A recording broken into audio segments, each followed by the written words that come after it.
Hi, we're going to do a quick demo of DRAS here, which is our disaster recovery application switcher. I'm at the login screen. You can see a generic warning at the top here, which can be customized.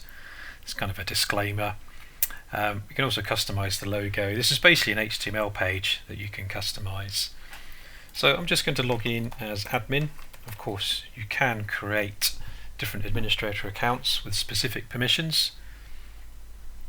When I log into DRAS, it takes me to the main dashboard, which basically consists of a graph which shows you the number of switches that have been performed and the number of jobs that have been run.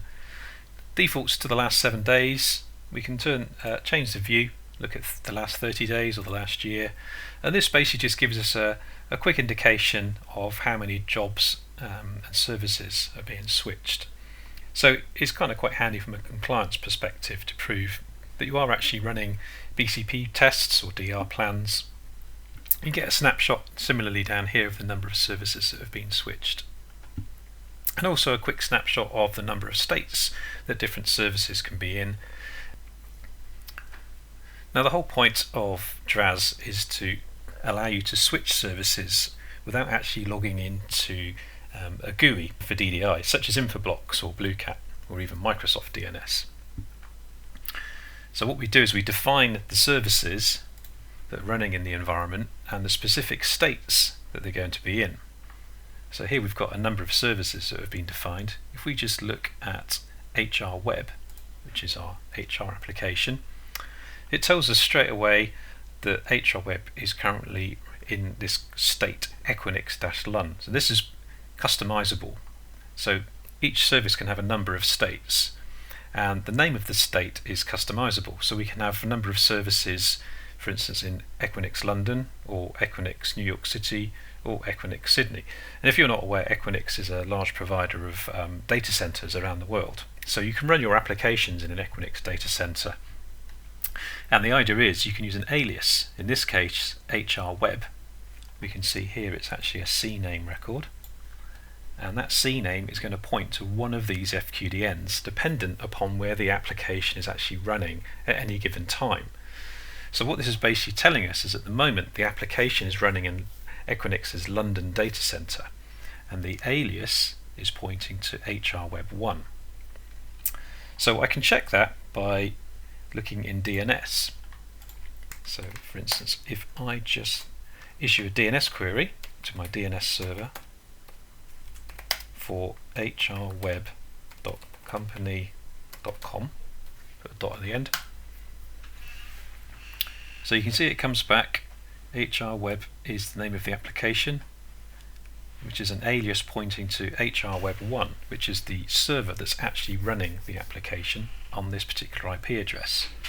So whenever anyone's trying to access this application, they'll be using hrweb.company.com in this particular example.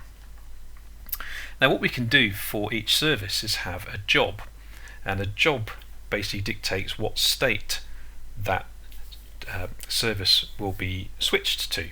So if we look at the related jobs tab for this particular service, we can see we've got a number of related jobs. So one of them, for instance, is switch HR Web to New York City. Now if I actually click on that, what it's basically telling us is it's currently in Equinix-London, and if we run this job, it's going to switch it to New York City. Now this job has been run previously, which is why the status says complete. So the easiest thing to do is just to run this job. The system will prompt us for a change reference.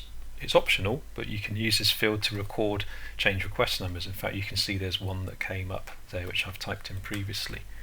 So I'm just going to put some random change request number in there, and hopefully you wouldn't put a random one, you put an actual one in. Let's run the job. There we go, it says it's successful, so it's actually switched now to New York City and the status is complete. Now there is a log, so that we can switch to the log and look at this, how this job has been executed just now. For instance, you can see there's the alias HR Web 2 and previous switches as well that have occurred. Now remember, I can actually check in DNS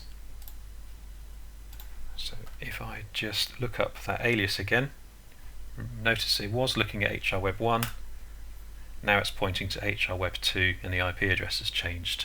So that basically means now that whenever anyone accesses HR Web, they're going to be contacting a different server located in New York City.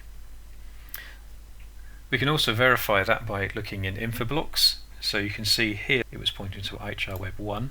If I just refresh, there we go, you can see it's changed to HR Web 2. So we use Infoblox API calls to manipulate the records in Infoblox. We support CNAMEs and A records. You can also define host records in Infoblox, and we'll basically create a CNAME that points to that host record. We also have support for Bluecat and also Microsoft DNS, and also just standard bind. So anything that can use a dynamic DNS update we can support. But for Infoblox specifically, we use the API calls.